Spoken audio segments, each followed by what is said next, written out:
Welcome to the Bad Boss Journal, the dope podcast where you can anonymously say exactly what you think about your bad boss, toxic work environment, and find out how to handle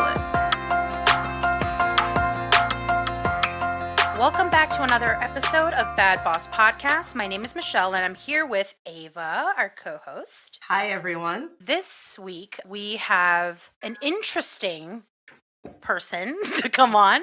Her name is Natasha. Hey, Natasha. Hi, thank you for having me. Thank you for coming on. I know that it's not easy to, come on to something like this and be vulnerable and open and talk about stuff. And so we're really appreciative. I'm very appreciative for you sharing experiences like this. I think it's really important for people to know that they are not alone. I think that so many of us are all in the same boat, and especially right now, it's really nice to have something like this just to listen to and to not feel like you're going through all this by yourself. Yeah, for sure. And the reason why I said it's like a special circumstance is it's not necessarily like a traditional bad boss style of story, right? So, Natasha, if you wanted to give us like a brief overview and then kind of share some of the things that you've had to experience, Sure. would be awesome. So I work in the healthcare industry. I'm actually a dentist, which, comes with its own sort of stereotypes and interesting backstory. I've been practicing for over 15 years, and I do have a couple of offices. I think the last 18 months with the pandemic has really started to affect just the daily quality of life, my ability to come to work with a smile on my face and leave work at work. I think it carries with me all the time. Michelle, you and I are friends, and I know that you've been a wonderful person for me occasionally to reach out to and get some pep talks, Yeah. from some of our bad days. But while I am a boss and I own my practice and employ upwards of 25 people, I take that job really seriously, and I'm responsible for them, but I'm also responsible for the people in my practice.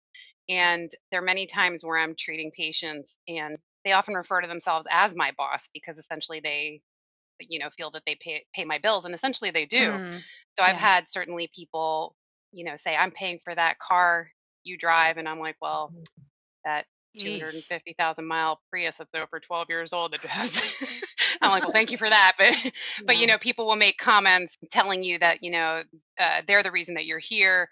They paid for my home, they paid for my car. They make very snarky comments like that. More recently, it's gotten just a little bit more over the top with how they treat me and how they treat my team. And I do understand that the field that I'm in does come across as it's more customer service oriented. So essentially, I Mm, do feel as though the patients that come to our practice are essentially like my boss. I want to please them, I want to do a good job for them. But at the same time, I've found more and more that myself and my team are more along the lines of almost experiencing some type of verbal abuse and ugh. intimidation from them as well recently. And that comes with all sorts of issues with, how much treatment costs or whether or not they want to wear a mask in the office or, our protocols in the office or rules or showing up 15 minutes late for a 30-minute appointment. People somehow get my cell phone number and will shoot me, really mean text messages or send emails to my personal email or, revert to the social media tactics of posting things on social media, whether it's on a public page or a private page or going on Google and leaving reviews and things like that. There's always almost like a threat of Mm. what's going to happen next. And certainly we've had people threaten to leave reviews and then leave reviews and then offer to only take them down. Even if they're false, they'll tell us that they'll take them down if we zero out their balance because they don't want to pay their balance. What? Are you Yes. kidding me? And it's gotten to the point recently where I was telling you, Michelle, that I'm not, I don't find my, I'm not terribly religious person, but I've actually found myself in my car praying before I go up to work the next day, Mm. that morning, just to give me the strength to get up and face whatever's going to be, you know, that's going to come my way and with my team. And I've had some very wonderful long-term team members that have resigned recently because it's just not worth it. They just don't, they love working with us and with me, and we have a great relationship inside and outside of the practice, but they're just really tired of being treated so poorly and berated and called names and made to feel so poorly about themselves, all for for just really not even valid reasons sometimes, you know? Right. And staffing is a really difficult issue, so it's just added a whole lot more stress to my plate. So it's trying to find people to come in that want to be in the position, trying to protect them while also trying to do good work for people that just don't treat you very well. It wasn't always like this, but it's become more and more like this recently. Oh my gosh, I am so sorry you are having to deal with this. Like it actually breaks my heart like hearing that because I've been hearing it about the restaurant industry just because I know so many people in it. And I don't know why, I just assumed it wouldn't be everywhere else. Yeah, that's right. I think that a lot of other friends and colleagues of mine, I mean, we're group members and in support groups and things on social media. I mean, dentists have collectively been known to have a high uh, rate of mental illness and Yeah. suicide. And in the past 6 months, I've known 5 colleagues that have actually passed away by suicide. Oh Three of my them being gosh. pediatric dentists, and three others being general dentists that are about my age, that are in their late 30s to late 40s with families. And obviously there are stories behind that. A lot of it happened during COVID, some as recent as 4 weeks ago, but it's a really big eye opener that you go to school for 4 years. Some of us are out in debt with, I mean, I'm thankfully been practicing a while now, so I'm almost out of debt. But with some new grads that are graduating with $400,000 and $500,000 worth of student loans to come into a world that's treating them like this, it's really disheartening, and it's hard because we come out to try to be our own boss and take care of people, and a lot of the practice owners that I know are incredible to their team and to their staff. It's Hmm. rare that I refer to my team as my staff because I don't consider them staff members. I consider them team members. We do everything together and we depend on one another. So a lot of Hmm. them are really good bosses. But the people that we bring to our office, if we treat them as though they're our bosses because we're trying to provide them a service and do right by Hmm. them, end up you just don't feel like you're getting the good end of it, if you know what I mean. Yeah. Yeah, it breaks my heart, especially hearing you talk about praying before going into work. I have definitely been there, and you search for the reason why and what lesson you're supposed to learn, and Mm. if you're going to make it through the day. And while your situation's not traditional, I mean, I was just because I have a list of like qualities bad bosses have, and so the people you're treating are meeting all of those criteria: bullies, intrusive, petty, controlling, micromanaging, not giving you credit for the work that you're doing, not giving positive feedback, failing to support Manipulative. you, Right. making Can you I tell feel you, devalued. just hearing you say that uh, makes me feel validated. It almost makes me feel like I'm being heard because some days I go to work and those same people are telling me I should be grateful that I have a job, which I am Ugh. grateful for having a job.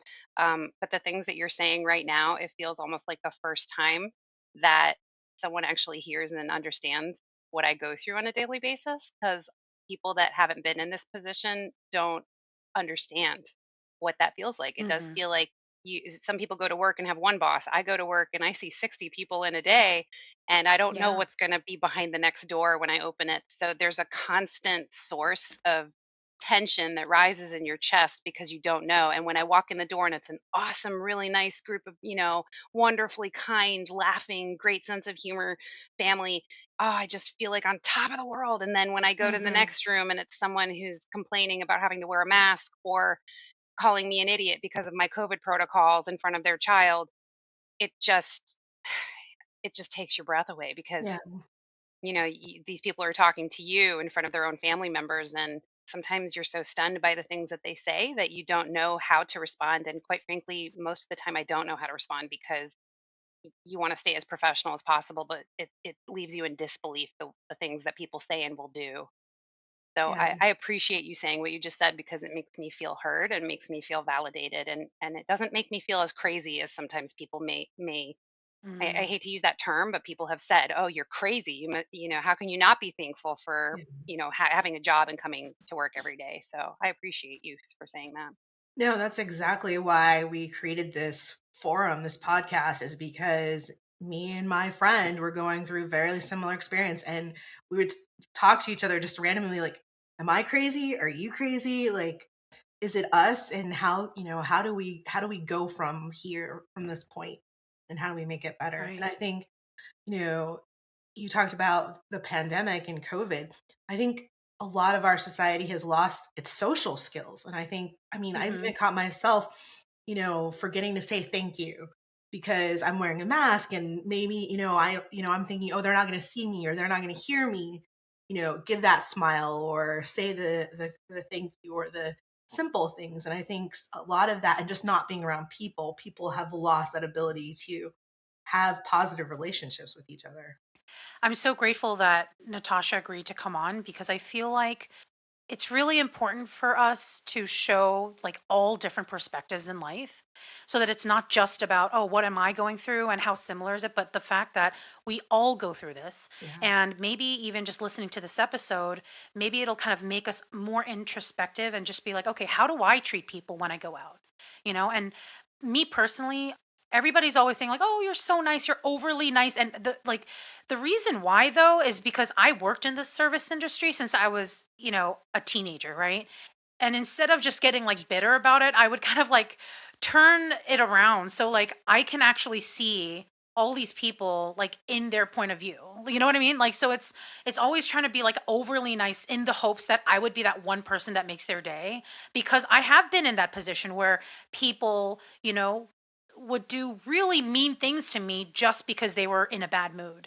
Yeah. And I don't know, it's just I'm hoping that maybe people listening to this will be able to kind of open their eyes in a sense and see that it's not always grass is greener on the other side just because you have your own business. Like it has its own set of challenges that you have to face. Like there's so much responsibility involved while you also have bosses, like you really really do. And I cannot imagine what it's like to have a brick and mortar store right now during this phase of what we're going through.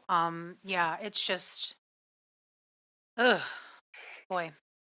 Yeah. Yeah. Well, I was just gonna say, was my office manager she's really wise beyond her years, and she's 10 years younger than me, and we have a really interesting relationship. She really puts things into perspective for me, and sometimes I just open up, or if she sees how just emotionally exhausted I am, she always picks up the phone and has a smile on her face when she is talking. She hears people out. She can talk the most upset person down. I don't know how she does it. And so I asked her one day, I said, "How do you manage to listen to these conversations and just process it so calmly without internalizing it and taking it home with you?" And she just says that you never know what people are going through on their day to Mm, day. And certainly all of us have been home for an extended period of time. Some people are realizing different things about their own family members or their own children, or about themselves. People are experiencing variable degrees of awareness with mental health, and you never know what could set somebody off. A door closing a wrong way, a right. smell, a taste of something can trigger something. So she says that she makes it a point just to be quiet and just to listen. And sometimes when I'm calm, I'm always calm, but when I'm calm and listening and let them talk out whatever is going on, I Hmm. find that 99% of the time it's not dental related. Yeah. They're just angry at life or something else that happened on the way in. Someone cut them off on the road, but they've just chosen to Mm, take it out on me. The reason, or my team or something, but the reason that I try really hard not to show the response or show the reaction is because I don't want to set somebody off and have someone have a negative episode, or you know push someone over the edge because I said something inappropriate. So it feels almost like a double amount of stress because I don't know how to respond. It's just something I've never been prepared for, and I don't know how to respond.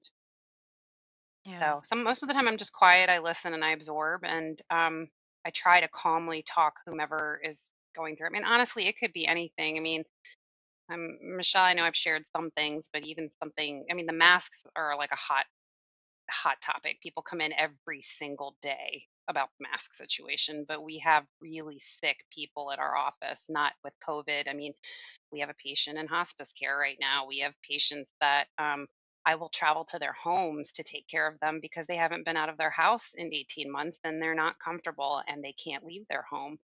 And Hmm. other people come in and don't understand that it's not just about you and it's not just about you. And the reason that we're doing this is because they're really people that are struggling and we're just trying to keep everybody, comfortable and safe. Yeah. I think you're doing all the things that you're supposed to be doing. I mean, I think in terms of how do you defuse an angry person or a bully, you diffuse them by remaining calm, listening, kill them with kindness. All those things Hmm. our moms talked about, when we were kids. So I think you're doing the right things, but I also think it's within your right to stand up for yourself and to stand up for your staff Hmm. and to set boundaries. And that may be saying to them, hey, I see you're upset. There's something going on. Maybe today's not the good day for an appointment. We can reschedule and kind of leave it at that. And so maybe that, gives them a clue. Okay, maybe I need to look at myself because they're treating me with kindness and saying that maybe I'm having an issue. So maybe I need to reevaluate myself. It's really, really good advice. Really good advice. It's certainly what we try. It's hard because Yeah. I found that my team is really important and I want them to always feel that they are valued and that I have their back. So I continuously will write letters. The technical term is to dismiss a patient from the practice. So if someone Yeah. really Hmm. crosses the line, I certainly dismiss them from the practice. And that's to the point now where, even if we get threats of, oh, I'm going to leave you a bad review because you can't, dismiss me just because I said this or whatever. It's just to lower the stress because quite frankly, it's taking a physical and mental toll on me and the other doctors at the practice and my team. I mean, literally, you have nights where you can't sleep because you just have knots in your stomach worrying about what's Yeah. going to happen next. So it's taking a toll on all of us in ways that looking back 10 years, 15 years ago when I graduated, I never anticipated feeling this way. I graduated and started that office 10 years ago just young and excited and now I'm just tired and truthfully just sad. I go and I just feel sad when I get there and when I leave and tired. Are there any like grounding practices that you can start to implement, not only with you but with your staff? Or are you doing something like that, like almost like an opening ritual and a closing ritual, something to kind of help boost the mood and the morale? Absolutely. So I've actually hired just a life coach and she Awesome. meets with me. I'm also, I don't know if you guys have ever experienced this, but I'm Indian. I grew up in a strict Indian household where I don't think a Mm, lot of a lot of credence was given to the importance of mental health support. So when someone felt anxious or depressed, the first response was, well, no one in our family has these issues, and you should just try to think happy thoughts. So it was never really given that much importance. As I've gotten older and, I've had my children and experienced what real postpartum, having to go back. So, I mean, another thing, I had to go back to work 2 weeks postpartum. So 2 weeks after oh my having my first gosh. child, I had to go back to work. So, I've had a more uh, involved career. I've had to do more than I would have liked at the beginning, but it was it feels terrible to say that it was a sacrifice I had to make. But at the point where I was, I didn't have any help, But and it is a yeah, sacrifice. Yeah. yeah. I mean, financially, this was a lifeline for us when we first opened the practice. It was all that we had. Hmm. So growing up the way that I grew up, and then experiencing the amount of stress and anxiety that has affected me as a practitioner and such, and especially now more so than ever, I think it's really important to provide that mental health support to my team. So I have hired a life coach and a practice coach, and we get coaching calls once or twice a week. I meet with the team every day, or one of my practice managers meets with the team every day if I'm not working in the office. Today, for instance, spent a time going around the room talking about what our hopes are for the practice, what our individual contributions are to the office, and what we hope to see over the next couple of weeks and months. People are often assigned a number instead of asking you, how do you feel today? Are you okay? I used to go around and be like, "Are you okay? Is everything okay? Is there anything I can do?" Buy people coffee and do this and that. I found that sometimes people weren't comfortable to answer. No, I'm not having such a good day. So our coach recommended assigning a number. So 1 means you're having a really, really crappy day, and 5 Mm. means you're walking on sunshine. So I'll go around now and say, "What's your number?" And if someone is at a 3 or below, we know that they need extra support for the day. And then we do everything we can. If they need to take a half a day off, they take a half day off. I'm very flexible. We have some team members that drive really far to come to work. So one asked for Wednesdays off so that she could be with her, elementary school age kid. And I said, yeah. And we just reorganized the schedule to accommodate that because I think that's really important because I'm a mom too. And I want them to have every amount of support they possibly can. And so absolutely I do everything I possibly can to build the morale. And weekly we do have coaching calls and daily we have meetings with one another. And I have our managers go in and greet everybody as soon as they come in and check in with them and just trying my best. I don't want to be labeled myself a bad boss. I love what you're doing though. Like it's Mhm. such a proactive way to try to alleviate the tension because it's almost like you all are working for a ton of bad bosses. And so, Mhm. you're kind of corralling everybody. And I love that you're taking this proactive approach. That's so Kudos. nice. Yeah, you're doing There a there great are job. some really good one. There's some good bosses in our mix too, right? And I try Yeah. so hard to remind myself that the bad ones don't outweigh the good. It's something as simple as what I tell my children. I tell my children there are more good people out there than there are bad, and I want them Hmm. to have hope and know that there are good people. But there've just been so many days where some of the bad circumstances just really outweigh them, and it kind of Mm. shakes me to my core where I've never been spoken to a certain way. And truthfully, sometimes I wonder if it's because I'm a woman too, like if it's Mm. because if I was a male provider, if I was a male doctor, would someone still talk to me that way? I don't know. And Right. that weighs really heavy on me too. That's definitely also a possibility. Yeah. Yeah, I feel like especially nowadays, like all three of us are women of color, and I feel like that does cross my mind when people look at me a certain way or treat me a certain way, and I've just been all smiles, and it's funny because I don't know if you all do this, but like I feel like I'm even more overly nice just to make sure I'm not causing any issues or I Yes. don't start any issues so that it's that whole kill them with kindness. That's been my life motto. But that's also why I've been able to work in customer service for so long. And like, even though I absolutely hate it, I'm good at it because I can do all those things. I can stay calm. I use a lot of psychology and neurolinguistic programming Yes. to get them back to where they need to be and all this stuff. But I'm just like, oh, it is so emotionally draining. And that's why I was asking about the grounding because I do a lot of grounding work to be able to just stay in that mental space and make sure it doesn't affect me. I was gonna say, I'm kind of the same in terms of being overly nice, but sometimes, and this is not me. I know, Michelle, you said this is you. Sometimes I wish I was the person who was like could say exactly what I was thinking back to whoever's being, mean. Because I do think sometimes it's because you're a woman or you're a woman of Hmm. color that people feel like they can say certain things, and I'm like, I want to be that person, but it's so hard for me to, because I feel like if I get that angry, there's no turning back. Mm. What's It's funny hard. that you mentioned that you say that I do that because I actually can't either. Like I wish, and it's always like to the people that actually deserve it, right? Like I can speak my mind to my husband, to my best friends, to my family, but like when it comes to something where I feel like they deserve the truth, I can't. Like I'm still it's almost like code switching where I'm stuck in that persona that I am in for that person and I can't get out of it, you Yeah. know? Yeah. Yeah, the Ratchet Michelle from New York City cannot come out. You know what I mean? Like, will not come out. Like, maybe at the end of the night when I'm talking to my husband about it. But, like, the customer service Michelle, the one that has to be very professional, very efficient, very everything, just, it's stuck. Like, I can't, I'm like, oh, nope, can't be mean. Yeah. I have to be the nice person. I have to be, what Yeah. I'm supposed, what people look at me as, that kind of thing. It's hard, because I think, especially as someone who owns a practice and so many people get to know you over time, I think they have expectations of me and how I would Hmm. respond.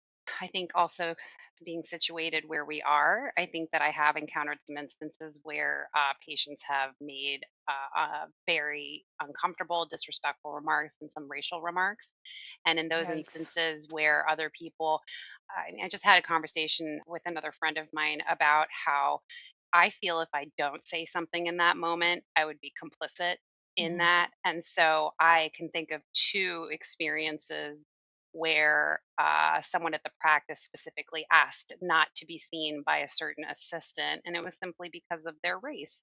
And I put a stop to Oh, it right away, and I right. actually called the patient out, and I had them leave.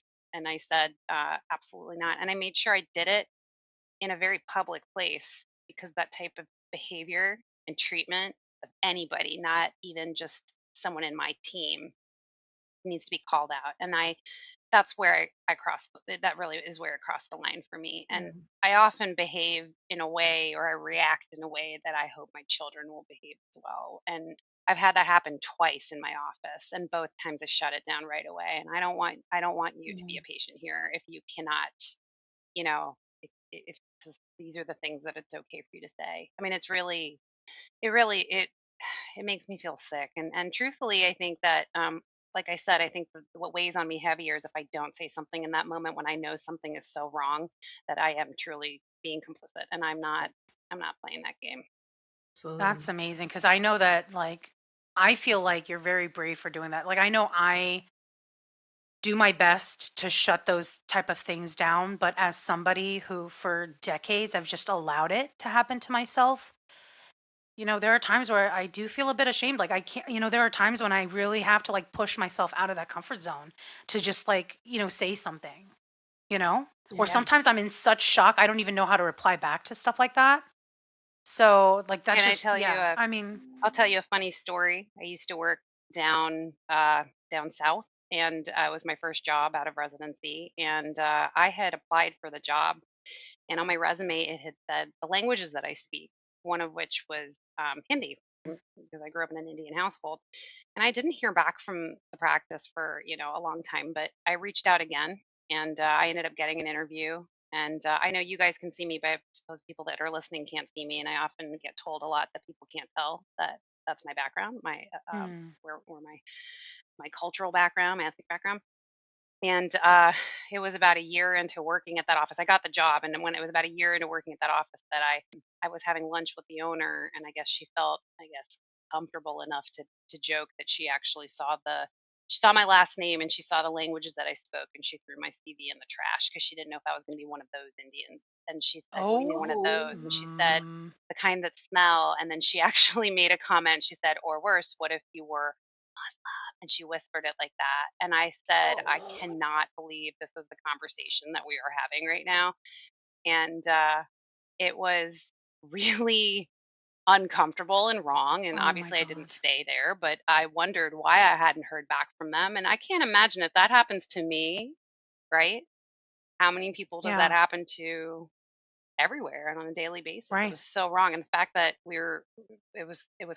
that person was comfortable enough to make a joke like that to me Yeah. after a year of knowing me and me being their employee, it was really inappropriate. I think those are the things that I've learned over the years of being an associate at another office, of how I choose to treat the people that work with me, and they don't work for me; they right. work with me.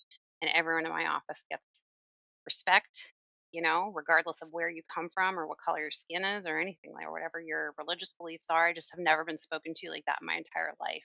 And Oh my I've God. been told that I'm a chameleon of sorts, so I certainly have the Indian people that talk about me in my own native language and don't realize that I understand what they're saying. So it Mhm. Oh comes yeah, on that both happened to ends. me. Yeah, Yeah, yeah, yeah. That happened to me.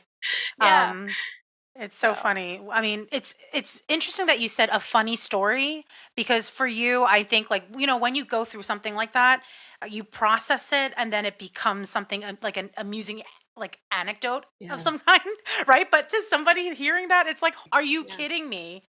It's almost like so unbelievable that that Yeah. came out of her mouth, that I was stunned and just sort of, I mean, I was looking at the other associate there who was, Caucasian, and I just was looking at her mouth just drop open and just thinking about how is this even happening right now? And it just like I couldn't help but just like look back and just be like, what the hell are you talking about right now? Like, why is this even coming out of your mouth? But sadly, people think that way, and it's just a shame. Yeah. It is interesting though, because I don't know if you've also had to deal with this, but like when people know you a little longer, it's Mhm. like those things that they used to filter out slip out, Hmm. right? Oh yeah, It's yeah, happened. Yeah, it's happened with me a lot. So, man, that is, yeah. oof. That's one of those moments that you want to like. You think about the like law shows, law, television, and you're like, you want to tell your boss, you have the right to remain silent, right? Like you don't need to keep talking. Yeah. Oh my gosh. It's pretty awful. I mean, I don't know. People talk about a lot of different discrimination that they've faced over time, and I guess that over the years, I don't think I've really realized how much I've seen, whether it's because of my background or my gender, or, my whatever. I don't know. It's just you. I think all of us collectively, like you said, being women of color and in different professions and such, I think that sometimes it happens so frequently that you don't even realize it. Yeah. Yeah. I just recently started to kind of look back on my life and be like, oh, yeah, that happened. Hmm. Oh, Mhm. yeah, that happened. And, because you just let it go constantly Yeah. because it's just a part of your norm. And then now that we are bringing it out right into the open, saying like, this is not okay, this is racist, this is, like we're being more vocal and open about it, and like learning to catch abusive behavior. Even just like, what is it, 2 years ago, somebody heard me talking on the phone like this, using this accent, and I'm Asian American, right? And then they saw me in person and they're like, oh, I thought you were white. Oh, I And then get they're that like, all how the do you speak time. English so well? Yeah, they go, you speak English so well. When did you come here? I was like in my mind, I'm saying something very rude, but I'm just like, I was born here, or like where did you come from? New York. No, no, but where? My Man, these are Flushing, the New instances York? where you can't Queens? help but just laugh because you're like, what the hell is wrong with you? Yeah, and in the past I used to just let it go and just tell them. I knew exactly what they'd be asking. And now I fight back. I refuse to say where until that racist comment comes out where no, like where is your ethnicity from? Like what country did your people come from? Then I'm like, "Oh, okay." You know what I mean? Like Korea, that kind of thing. Like and then they'll be like North Korea, like a joke, and I'm like, "Oh, no, it's happened." Uh, They'll I've, ask, I've actually heard people say I'm that like, to my yes, my Korean whole friends, and family I'm just swam like, across the China Sea oh my gosh, this is just for this just, opportunity. yeah. I can't. Did we lose her? I think we I did think we not lose. lost her. She just got pissed off and hung up. Oh, she's back. I am Michelle, so sorry. you're like, that's it. No, sorry, my internet conked out. Hold on. I can't stop laughing. I was like, Oh. drop the mic. I'm done with Oh. that. Like, can I come back here every week? Because this is so good. Yes, you Yes. can come back every week. I am all for that. We should start just a different podcast just about racial crap we had to deal with.